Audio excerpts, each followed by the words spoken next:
So good afternoon to all of you. I know from my experience it's always a challenge to speak after lunch, so are you awake? Can someone raise your hand if you are awake? So that I know, okay, not so bad. 80% are awake, more or less, so I have to do something about the remaining 20%. So first of all, I'm here to talk a little bit based on my experience in the last almost 25 years leading centers in multinational companies. Recently, I decided that I've done enough of that and that I wanted to help other companies to do it. So that's basically what I'm doing today. Senior consultancy and executive training, mainly in the areas of internationalization and consultancy. And leading a center, it has a lot to do with culture. So in order to try to wake up the remaining 20%, let me tell you from the cultural point of view as a kind of illustration how one can drink a beer. So I'm not going to tell you how you drink a beer in Portugal. You know that, correct? Doesn't anyone know how to drink a beer in Portugal? Sorry? Okay, so only Superboc. So I mean, I assume you are promoting Superboc here. Okay, so passing the marketing part. Okay, so let us assume you are in the middle of Europe. You are in the middle of Europe. You want to go for a beer. You go with a band, a lot of friends or acquainted. You go to a beer house or you go to a beer garden. You drink a lot.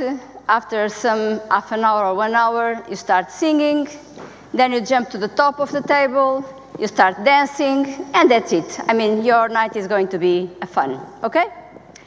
Now try to go to the north of Europe, and you still want to go for a beer, okay? First of all, you don't go with a couple of people. You go 2 guys, okay? Or 2 ladies, but let's assume there are 2 guys. They sit, they ask for a beer. They start drinking, complete silence,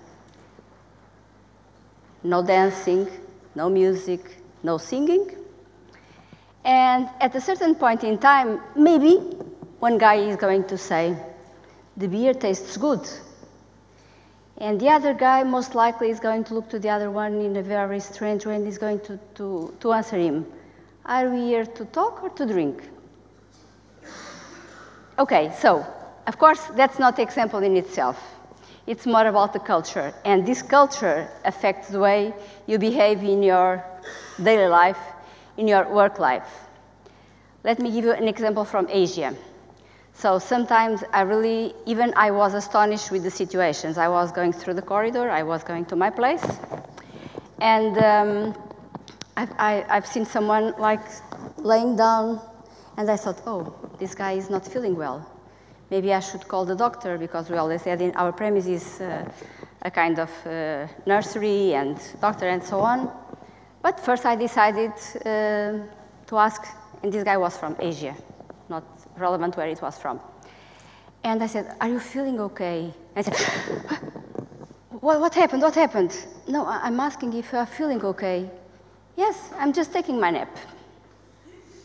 So, again, it's cultural. So if you take your 15 minutes nap, it's cultural. So, and I could go on and on with examples, even religious examples. I had some challenges with some of my people telling me, Leonor, I need to have someone working on a Saturday in Paris, and the guy is saying he does not want to go to work. And I said, oh, come on, you are able to solve this by yourself. No, sorry, I'm not able to solve this by myself. Okay, let's try it. Let's give it a try. I called the guy. I asked for the family. I mean, I created the normal empathy, you know, these techniques, and some things are spontaneous from yourself. After the end, I just understood there was a religious issue behind. They could not work on Saturday, but they could work on Sunday. So what I mean is that leading an international center where you have some people in Portugal, and maybe, as it was my case, I had people from China to the United States and way around. You really have to understand there are differences. There are different cultures, and this affects the life of the people. So you have to get adjusted, and you have to try to understand the differences.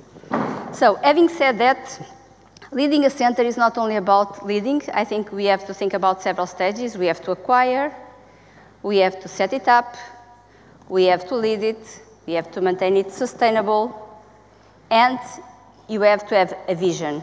We will come to that in a second. So, my slides are not in the sense of very exhaustive slides. It's just a kind of guideline for you to be focused as much as possible. I would appreciate if possible.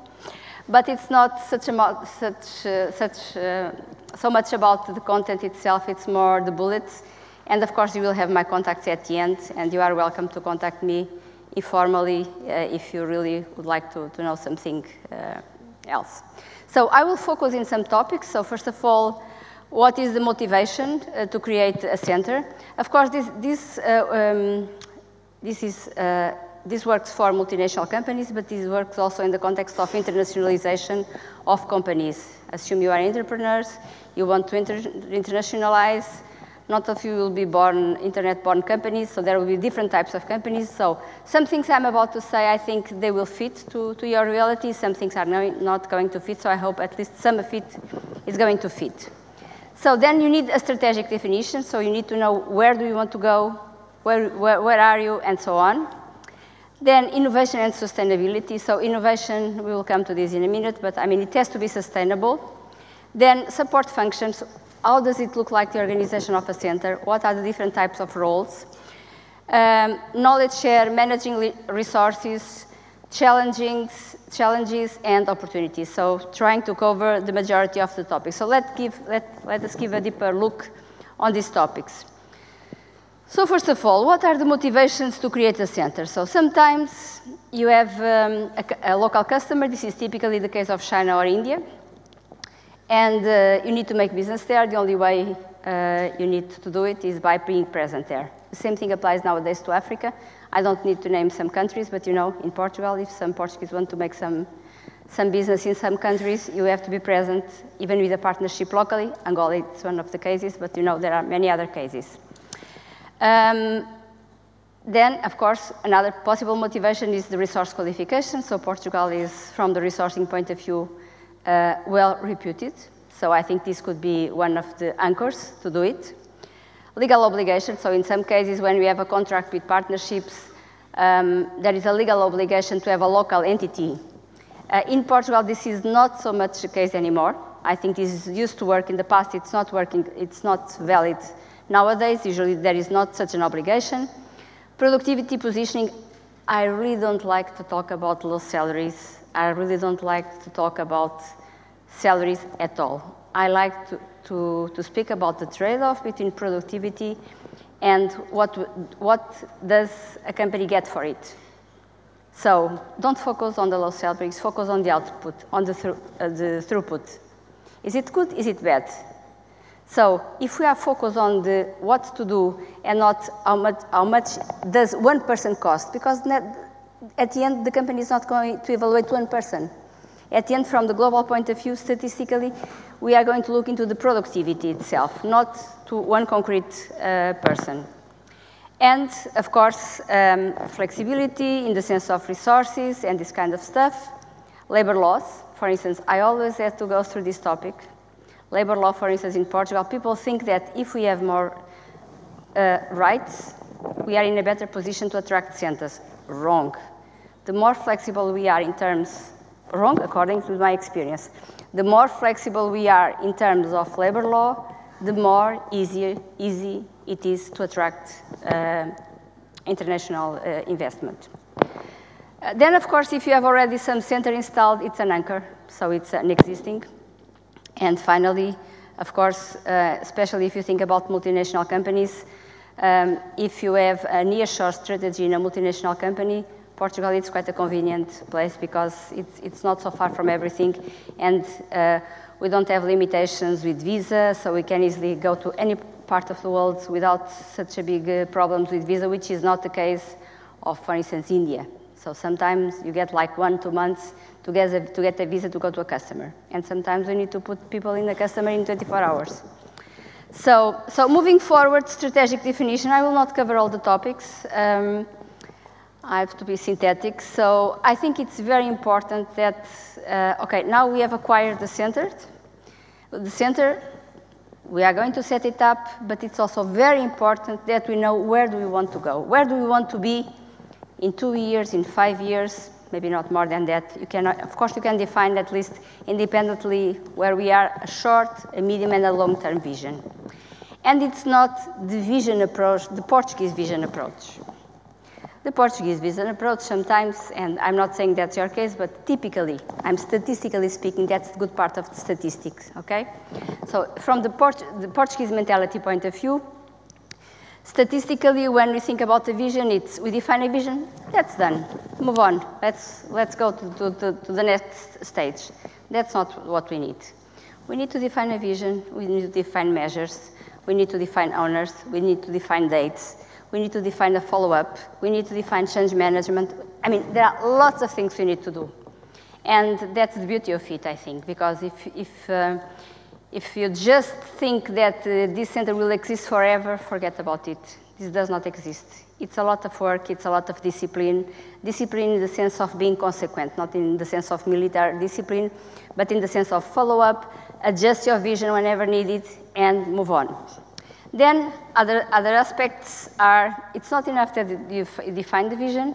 So when you define the measures and the accountable people for that, you will be more successful if you are able to involve as much as possible all the organization. The different levels, of course, with different levels of responsibility, but the more levels you involve, the more you get people to understand what the company wants to be and what is the overall goal of the company. So if someone is in a company where we don't know what is the aim of the company, what do they want, do we want to achieve, then I think this does not bring commitment, this does not bring what we say in Portugal, vestir a camisa, so wear the shirt. You don't get those kind of identity things. So you really need to break down the vision, you really need to communicate. I think these are very important aspects. So, sorry, wrong direction. So, I just thought, because I'm not going to speak about technology, maybe for even, and most likely, the Oslo Manual is known to many people, but I thought it was important to remind. When we speak about innovation, it's not only about product innovation. We have to have into mind that we have process innovation, we have organizational innovation, we have marketing innovation, of course, and there are lots of different authors speaking about this, but Oslo Manual, according to the OECD, it's one of the most standard we have currently, and it's widely accepted by the industry and also by the academic world, so it's a good combination. So, and a process innovation can lead to spending much less money. And this much less money you spend, you can always use in one of two things, either to improve your gross margin or to invest more in research, for instance. So it was just an example, because I think many people still nowadays come to me and say, Leonor, you know, but innovating in product, it's so difficult. We can make it only incremental, we cannot make it radical, and so on. No, there is lots of possible ways to innovate. And I must say, I like the Schumpeter approach, even though the poor man decided to write a book at the beginning of the Second World War, so that was a problem for him, because no one paid attention. Only maybe 7 or 8 years afterwards, really someone looked into what his work and supported it. But in fact, innovation, you have really to transform it into value. And that thinks about I like a lot, and I think it's very important, the parallels we have with the history and the learnings from the past. Think about Leonardo da Vinci, because I'm not going to speak in detail what he has done, because this is known to all of you. But think, for instance, about what he has done, and I think mostly is known from Florence and not from Milano, but I'm going to give an example from Milano. Leonardo da Vinci proposed to connect the lakes of Milano to the Mediterranean. At the time, this was like, why the hell are we going to do that? If you'd have only spread the idea, this would never be an innovation. But in fact, someone really believed this would make sense. And even nowadays, those channels designed at the end of at the end of 15th century, beginning of 16th century, they still exist. And if you think about all the concepts of the smart cities and people moving into the cities, so really the guy was really advanced. So thinking about those kind of stuff centuries and centuries ago. So my message is, it's not enough to think and to have great ideas. Of course, you also need to have someone which supports your ideas, and you have to create value for the economy. If you don't create value for the economy, then I don't think this is an innovation, okay? So, and I decided to bring an example taken from Cotec. It's available for everyone. I just made some calculations. And it's interesting because if you look there, I hope it's possible to see, it's written in Portuguese. I think you will see we are not so bad in terms of resources. We are not so bad in terms of conditions. We are not so bad in terms of processes, but we are horrible in the ranking in terms of results. So there is something wrong with our effectiveness and efficiency. So efficiency in the sense of being faster, effectiveness in the sense of doing things in a better way, in a more state-of-the-art way, and this kind of stuff. But really think about this. You can consult by yourself in Cotec portal. It's not in this form, but you can easily calculate, or my slides are available, so you can have a look on this. There is something which is not working. And this is about us Portuguese to fix it. This is not about, this was not data extracted from some query. This is data from the World Bank, from Eurostat, from these very trustable sources, okay? So moving on, if we think about the organization, okay, first of all, we have to think about one aspect. Organization, we have also to make a small reflection about the types of organization. There are typically, as in the south of Europe, organizations which are more hierarchical. Even in the middle of Europe, there are also some organizations which are more hierarchical. In the north of Europe, more in the called social democracy, the organizations are more informal. You have to lead a lot by influence. You don't lead so much because you are the boss. You lead and you are able to convince people because you have done something, people will recognize you because you have done it. So in a kind of what usually it's called the matrix organization. And if we think about examples like we have seen today already, Agile. Agile, it's in my view, and I worked a lot, I've put also several teams working in this way. It's a lot about informal connections. It's auto-controlled teams. So it's interesting to understand that it's easier to recognize a low performer engineer in an agile environment than in a normal, old waterfall or incremental environment. Because usually there is a dynamic in the team, and this dynamic auto-controls the outcome of the team. I think this was a learning. I did not expect it when I started, I must say, but it turns to be like that. So I think it's very interesting. So this was the first point. Second point, I think we always have to distinguish between, from the organizational and from the infrastructure's point of view, what does it really belong to the center and what can belong to the company. There are things which have to be specifically located in the center. There are things which can be company-wide spread. So if we think about quality security, the ISO 27001, I mean, many customers today require, for instance, if you are managing their network 24/7, that you have the right levels of security ensured. And for instance, the ISO 20, there are others, but the ISO 27001, it's a way to ensure to a customer, at least it's acceptable, at least in the CSPs, that they have the right level of security. Then if you think about tools, I'm not speaking in general about Microsoft or this kind of stuff, because this belongs to central departments. But if we think about tools which are used to perform the work, specific tools which people have to do their work, in that case, the support to those tools has to be also localized in the center. Processes, resource and competence management, sales support, because you can call it scoping and costing if you want, because when you deliver a certain package, when someone contracts you, you have to be able to define what is a scope and what is the cost of it. This is a lot about management expectation, and if you don't manage it in an appropriate way, then you get into problems. Company-wide functions. You can have HR for the first, I never count with HR to develop my people, but from the leadership point of view, for instance, it can be a possibility that we get that support from HR. Then procurement, because usually they are able to negotiate better prices and this kind of stuff. Recruitment, central training, and so on.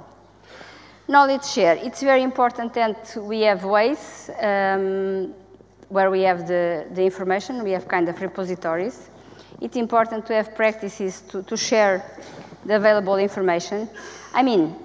Assume you are the CEO. You are the CEO of a company. If 1 or 10 employees go away from your company should continue working on the next day. The only way to achieve this is to have things appropriately documented. So, documented, or somehow you cannot have backups for everyone. So the only way is really to have something documented in such a way that you are able to bring up one person with the basic competence and put this person doing that activity. The ecosystem, so I've always defended, and I think it's very important to have partnerships with universities. I think I still remember in the past that the universities did not see the companies in a win-to-win approach. It was like always trying to compensate some problems they had in their balance sheets from the university or the lack of economy support from the government. I think nowadays this is changing, and I think the universities also understand they are part of ecosystem. I think it could be much more, but sometimes there are barriers from both sides. And of course, you can even use the complaints from the customers as an input for innovation. So each time you get a kind of fault report from a customer, try to evaluate it and see, is it a possible source of innovation? Yes or no? Maybe it is. Think about it. Managing resources. I think this is the key asset we have is resources. Resources, knowledge, leadership, I think these are very important assets. So looking into the career development, having the appropriate coaching, having people mentoring. So I've been mentoring people along my career a lot. I think this is very important. And this can be because you want to be, and career does not mean that you need to be a leader. You can also be a technical expert. And this is really, I think, a message I would like to give you. It's very important that you define in your mind what you want to be. Because if you just take an opportunity to become a leader because there was a free place, that's the wrong choice. If that's not what you want to do, then it's better to postpone. Don't accept that offer at that time and explicitly say, I really want to be an expert in a certain subject, okay? So I think these choices are own choices, and sometimes I think we tend to facilitate and somehow forget about what we want. It's very important what we want. Okay, so also having targets related with the objectives and so on, I think this is really very important. So some challenges. So I think a lot of what we have been talking, it's about leadership, it's about education, it's about attitude, and it's about opportunity.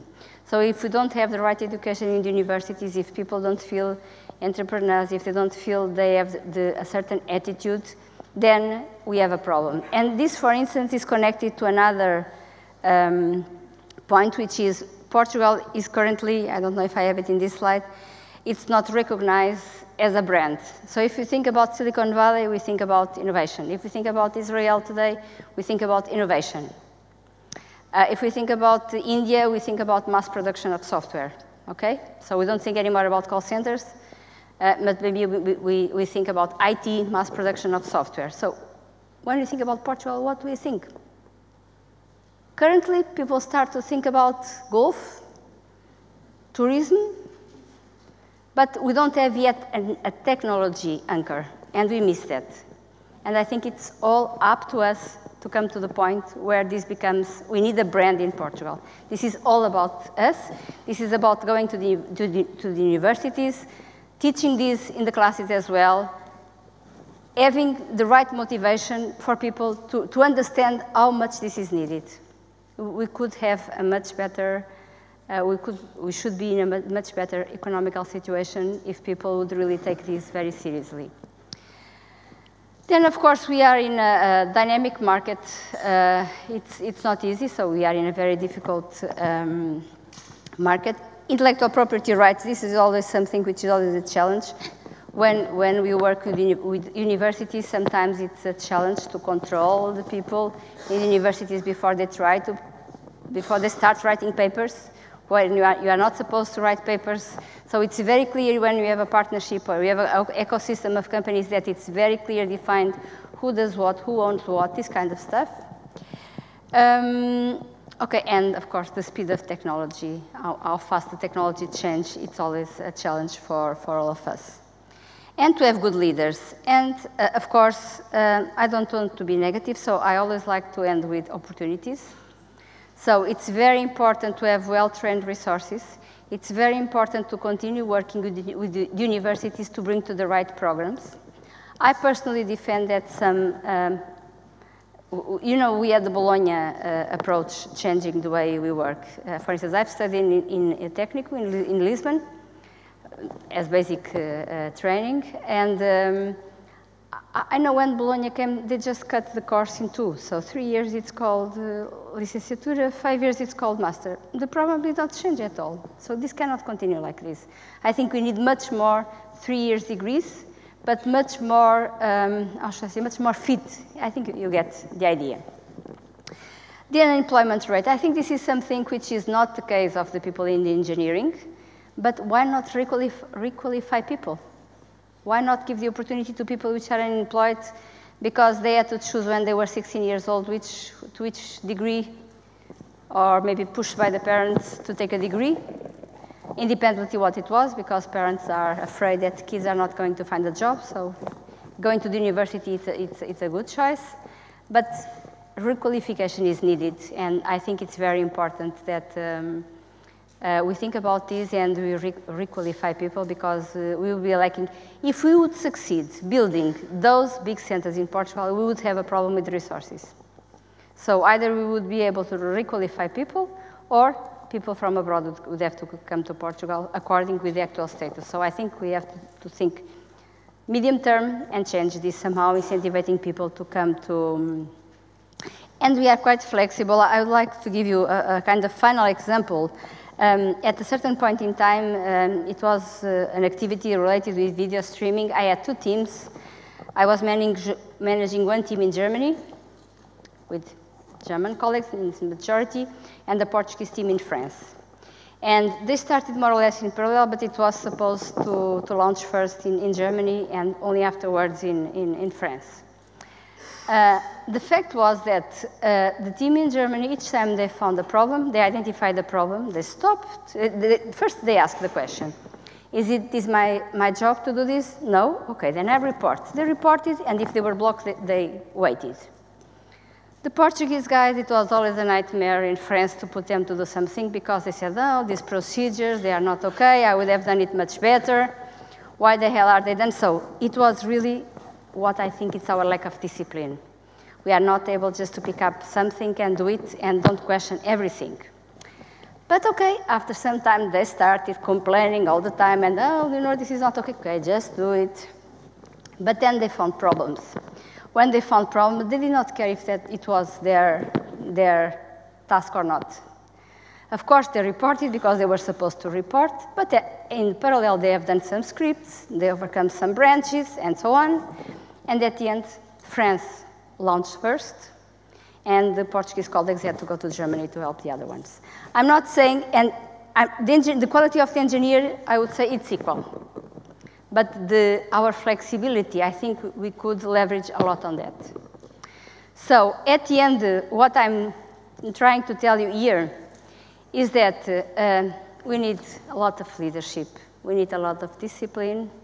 We need a lot of work. This is not an easy task, and we need an opportunity. If we are able to combine these factors, I think we will succeed, and I'm sure all of you will succeed if you want. Thank you very much.